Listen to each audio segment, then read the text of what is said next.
I got lipstick all over my teeth. Today I wanted to give you a little 1940s drag tutorial. I've looked up a bunch of reference photos on drag queens of this time frame, and I wanted to do a more accurate portrayal of what drag makeup looked like then.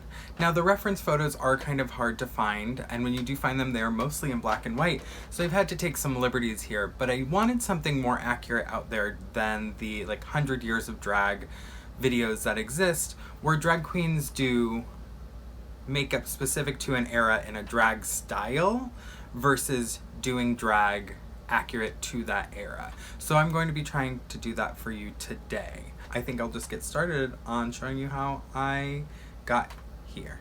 Now I'm gonna start this with, I'm not saying this is gonna be the most accurate. I'm taking some creative liberties here because there are so few photos to go off of. I'm gonna show you a few throughout of where I'm getting my references. So I'll have them come up. I have a few photos pulled from the 1940s of drag queens, and that's what inspiration I'm pulling from. I'm not trying to use exact products that they would have used or anything like that, but I'm just trying to get a good visual of what would have been done. I know what I want to do. I know my face. First thing I need to do is get foundation down. So I pulled some really fun references. It took me a while to kind of get good ones to use. Now there's not a ton of drag photos from the 40s and 50s, when you think about how much drag content there is nowadays. There's a new drag queen every day, so there's new drag videos of them every day. But this, it's takes some real searching to find some stuff. But when it comes to the makeup look, it's a little more basic than what we do today. Now when I say basic, I don't mean that in a negative light. It's more that makeup then seemed to be a little more referential to what was the makeup style, probably in Hollywood and what you'd see in old movies. Nowadays, makeup seems to be more influenced by drag versus the current standard of makeup influencing what drag should look like, which is exciting and fun. Because not everyone was doing a crazy contour and everything all the time, I think, before Drag Race was so big and out there. So I'm gonna put on my foundation.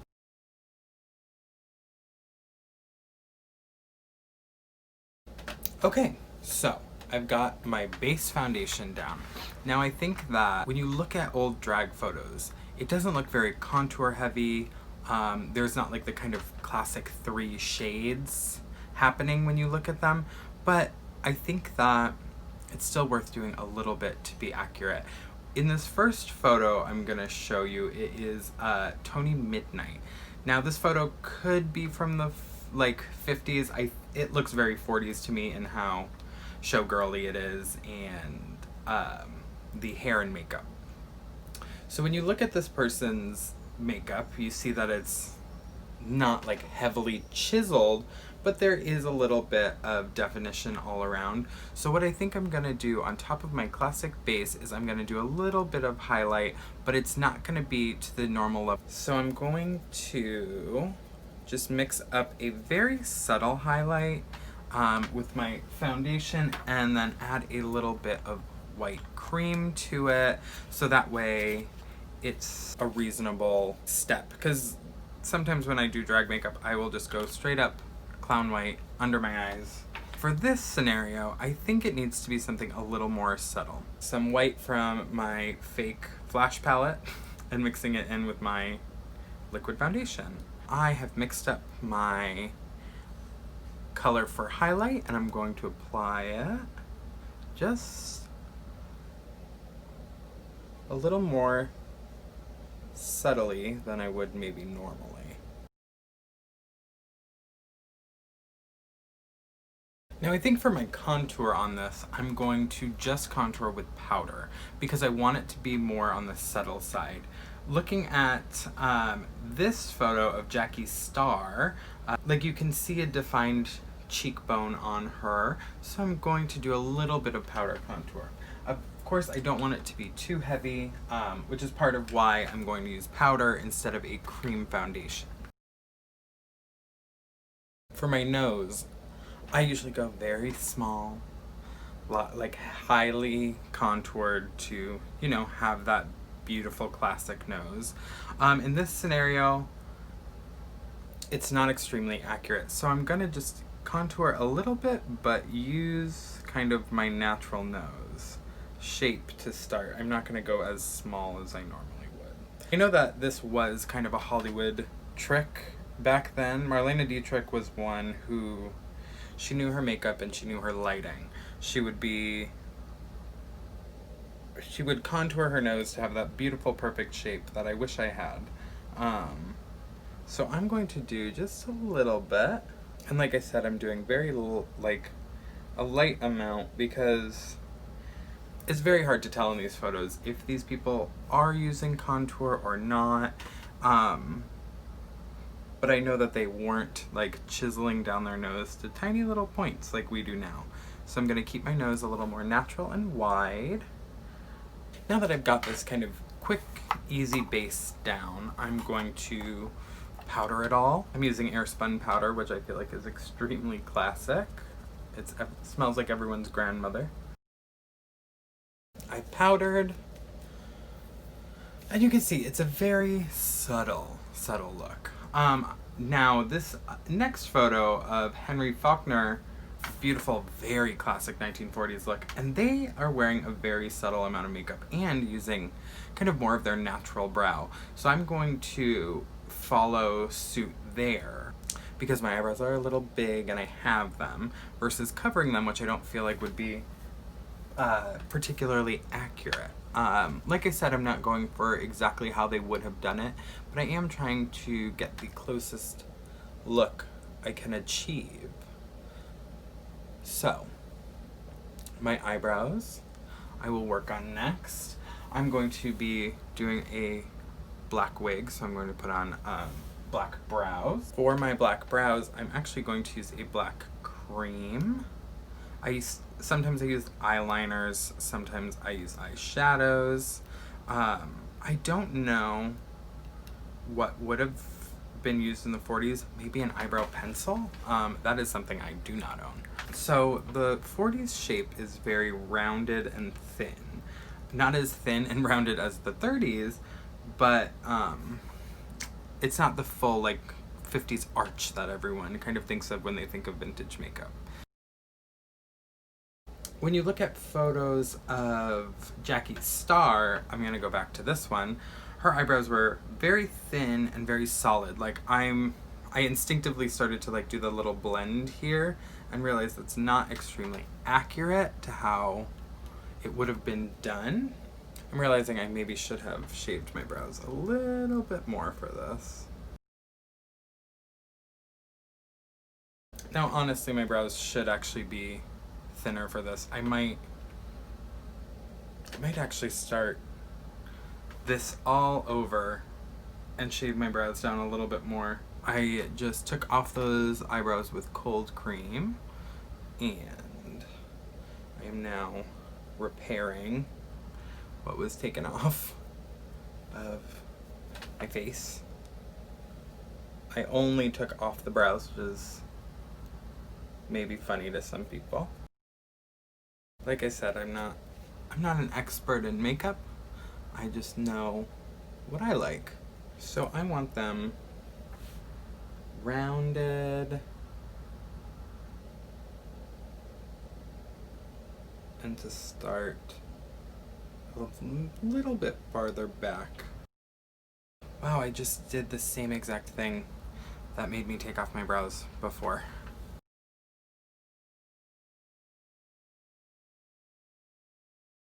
So I'm going to put some, just move on to my eyeshadow, and I'm gonna put some white down as like a starting place. So for my eyes, I'm going to go very light. It's not gonna be a heavy cut crease like I usually do. I'm going to start by putting down a white shadow. I'm using Shrinkle from the Meatball and Hip Dot Diamond Diva palette.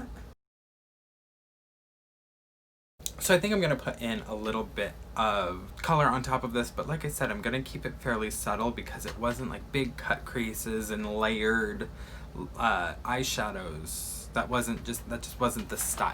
So I'm just going to go in, and I think I want to add some like here and here of a brown. It's actually the same brown I used on my contour. I'm exaggerating my eye a little bit, but not a ton. Like I said, drag makeup was different. I'm taking some guesses here on how things were being done by these performers because, you know, there's not many people still around to ask. And reference photos are not as clear as they are from what we have nowadays. A lot of beginning drag was very classic female illusion, and people were emulating, you know, Hollywood stars and the women they kind of knew in life. So there was maybe more of a hint of like realness, which I think is an unnecessary term in drag nowadays because, you know, if you identify as a woman, you are a valid woman no matter how you look. But then things were a little more on the realness side, especially because in the drag world, a lot of drag performers worked in the burlesque circuit and the vaudeville scene, and in the burlesque circuit, a lot of them were like, were stripping. So you were wanting to look like as much like a woman as possible because either your gag at the end of it is like, oh, I'm a man, or you just wanted to like blend in with the other burlesque performers. I put in just enough to give me like white, white, white here, and then a little bit of a like crease to make my lids look like really deep. I'm kind of blending this into my nose too. The next thing I'm gonna add is eyeliner. Now, when we look at this photo of Jackie Starr, she has very heavy eyeliner. But when you look at the photo of Tony has what more looks like just like on top. Now I've done a small cat eye. I actually didn't even mean to be doing a cat eye because cat eye didn't really come into like major fashion until the 1950s, but the idea of the cat eye is to make your lashes look thicker and longer. I'm gonna put on mascara now. Jackie Starr, who I'm kind of referencing in this, she was a Seattle-based performer. Yes, she was known as the Gypsy Rose Lee impersonator. She was a burlesque performer and drag queen. I was told that I looked like her a few years ago, and since then I've been kind of obsessed with finding photos of her, especially because I'm not sure if she was a like trans woman. There is one photo that looks like it's her wedding. I'm not sure if it actually is. I know she was married, or married to a man, but obviously not legally married, but whatever. But I love her look, and when you Google her, you find some things. There's also some like really good group photos from the Jewel Box Review, the Garden of Allah in Seattle. I want to intensify the white that I have on there so far in my lids. I want to hit under my brow. You know, I think that when they show photos and videos of drag in the like 40s, 50s, and 60s, it's never done super accurately because they want it to be like not as pretty as drag currently is. But when you look at these photos, the women are very beautiful, and they like kind of just go with the standards of beauty for the times. They mimic the like eye shape and makeup styles as they used to be. So I think that when like Hollywood is trying to do accurate portrayals of like drag queens in these time frames, they don't do a good job with the makeup because they think that like if it's too pretty, it's not accurate. But these photos obviously show that that's untrue. These women were beautiful even though they did not have like all of the information and like product that we have now. They like not made do. They did well with what they had because they were artists. And I think that gets highly downplayed. Now I think I can actually even make a little bit darker, but I'm not sure if that's gonna take it like too modern. Like too much me trying to do a vintage look with how I do makeup now. So I'm just gonna take a little bit darker brown. Now I think I do have to add some liner and maybe shadow under. Actually, when you look at the Jackie Star photos, she very obviously has liner under her eyes, and she keeps it tight, tight, tight to the inside of her eye in all of them, and she always really has that very thin 30s, 40s brow. And then the Tony photo, for sure there is a little bit of liner, or at least shadow darkening the outer corners. So I'm gonna darken the outer corners on my eyes with a little bit of liner and then some of the shadow I've used.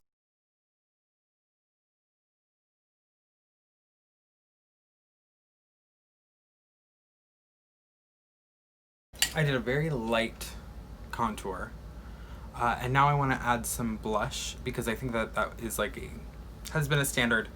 I think using blush almost to contour would be fairly accurate. I'm going to use Trixie Mattel's Girl on Girl with my Besame brush, starting at the apples of my cheeks because that was very much how blush was worn then. Like you look in these photos and it doesn't particularly look like these women are wearing blush, but it's so hard to tell because like pinks in black and gray barely register. Fun fact, the Addams Family living room was actually pink in real life because how evenly it went to black and white to go on the TV. So I'm assuming these women are wearing blush. It was kind of a standard makeup wise and in Hollywood, so why wouldn't they be? I like a beauty mark, so I'm going to put mine on now. It's probably a little premature because I have to finish some other things, but I always do one here and one here. I actually use star stamps usually, but I didn't feel like that was extremely accurate, so I just went with the dots. Now this part I am excited for because I'm going to do lashes. When you look at lashes in all of these old photos, they look nothing like our lashes now, and I think that that's part of like a big difference here. So what I'm gonna do is I'm gonna take a pair of big draggy lashes and I'm gonna cut them down and alter them to look more like what these performers were wearing. Some of them were big, but honestly across the board they weren't like these huge 301s. They were a little more subtle, and when they were big they looked a little like not great. Grabbed a pair of 301s. Now these are some very classic big old draggy lashes. Now costume lashes were available in the 50s, but I don't think very regularly lashes this big were worn. Because in photos the eyelashes just look much smaller and subtler. Because kind of taking back to what I said, people were doing more of a like realness thing instead of like hyper real take on what femininity is. I could just wear them exactly like this, but instead I'm going to cut them down to fit my eyes first, and then I'm going to do some trimming on them to make them seem a little more accurate.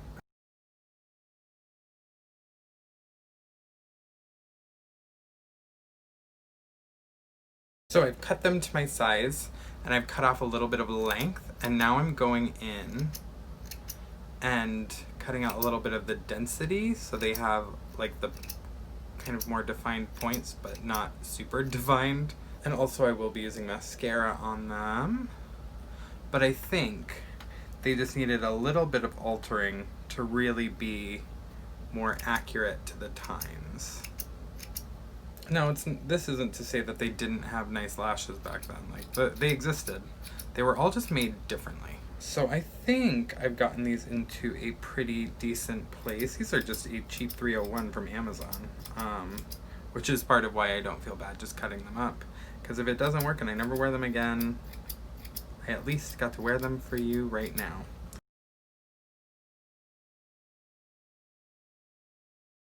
Now I feel like I actually could have trimmed them down even smaller and thinned out these edges a little bit more, but I'm going to put some mascara on and see if that helps kind of go in the direction that I wanted. So I actually think that this is all kind of coming together in a good way versus like the reference photos I'm using, what I'm trying to accomplish. Now, next I'm going to put on a lipstick. I'm going to just use a classic lipstick in a tube, not a liquid like I like normally, because I just think this is a little more accurate. Now 1940s lip shape is very specific. It's very that like Joan Crawford caricature look of like low here but not pointed and like out wide. So we'll see. It's not like a big overdraw. It's like very subtle in shape. I should actually start with a brush. Now this lip shape probably was based off of Joan Crawford's when many people did it. She was like really getting her big time in the like 30s and 40s, and it like carried on, but I think like The Women is really one of those first ones that people fell in love with her, even though she was a total nightmare as Crystal Allen. I saw a post where someone was like, don't we all just want to be Crystal Allen? And I was like, no, none of us want to be Crystal Allen. Actually, all of the women in The Women were painted terribly in one way or another, but that's another story. So I'm going to try and get that Joan Crawford shape. Like here, you can see that that was kind of a reference for Jackie Starr, I would imagine. So I'm starting at the bottom of my Cupid's bow, and I'm going to draw up to the top and then out instead of up anymore. Now Mae West taught Dietrich the trick of overdrawing your top lip out to cast the illusion of it being more full.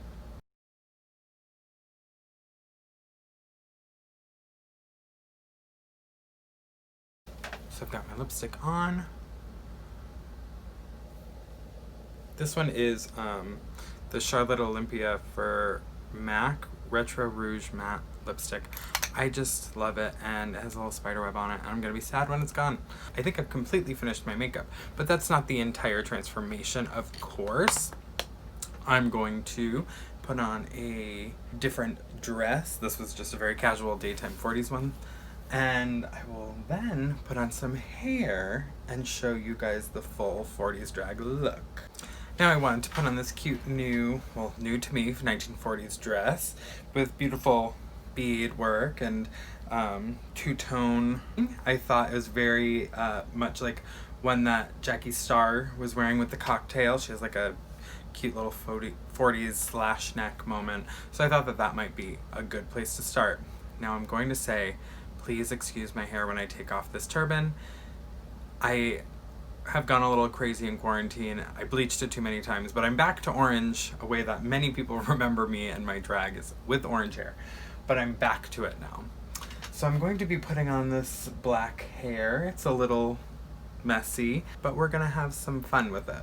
So I'm gonna work two pieces together to create the look that I want. Lace fronts did exist, you know, in the 40s, and people wore them. If you look at up-close drag photos of people, sometimes they're in a hard front with the edges covered, or with their hair blended over the edge, or sometimes they are just in full lace fronts. Wigs have been around for a long time, so this is not anything new.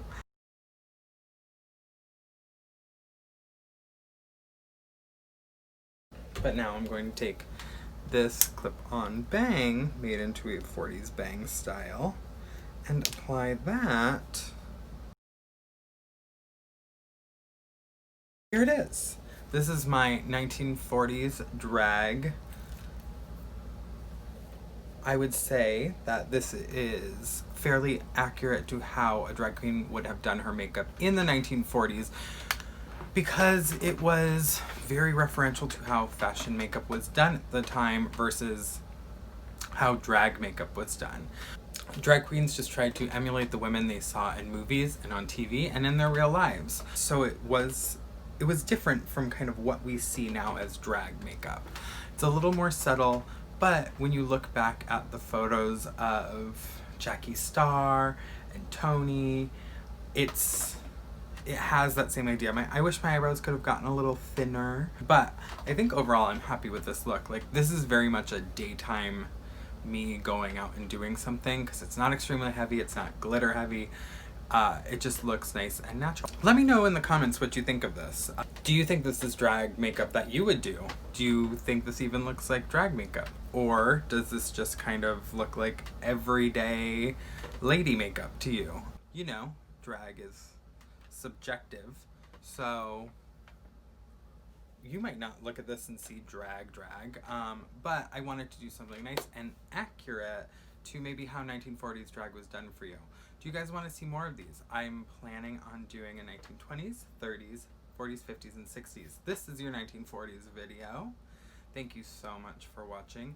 Make sure to like and subscribe. Tell me down in the comments if you'd like me to reference any specific drag queens from those time frames when I do this makeup.